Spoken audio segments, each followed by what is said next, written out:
We're out here today. We'd noticed during our area surveys some of the roads were a little tight for our apparatus to drive through in case of an emergency when there's vehicles parked on both sides of the roads. Not thinking just a fire or even any type of emergency, a medical emergency at one of their neighbor's house, and depending on how close when they pull up to it, if they were to pull up next to a mailbox, they're going to be a little bit further away from the curb, which would make it almost impossible for our apparatus to drive through. And as you've seen, considerably the speed has to drop almost to a crawl to make it through there.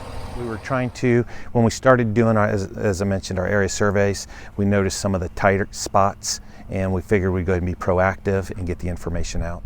And you found some areas where on some roads it'd be impossible if these two vehicles were parked over there, right? Yes, sir. You know, driving through, and that's what we've kept an eye on. Driving into this neighborhood, we noticed where one vehicle was on the side of the road that even just parking the engine on the other side was just enough for them to drive through. We received a inquiry from a resident within the city of La Marque that was asking about our access.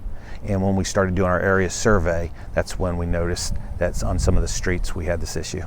Bumper to bumper, I believe it's right at 9 feet, but with the mirrors or any equipment hanging off the side, it could potentially be wider. And you need extra. So like here, right now, we couldn't get through here right now. Correct. With the width of the mirrors on the vehicle, we wouldn't be able to squeeze between them. The ordinances that we have is about impeding emergency traffic. The police vehicles, the fire vehicles, our ambulance, and those were more the ones that we're concerned about as the larger vehicles. Because many times the police cars can make it through because they're passenger type vehicles. It's more of our larger apparatus that we're having a challenge with. Stagger the vehicles when they park, or if they can stay on one side of the road, but definitely not park directly across from each other because that's what creates the challenge.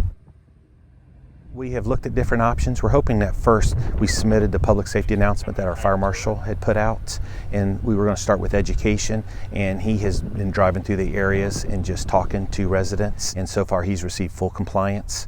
You know, so it could lead to that, but we don't foresee it going to citations because we think right now just a lot of we don't think about it. As a homeowner myself, when I pull out and just park out in the front, I don't think about how I'm going to impede any emergency traffic.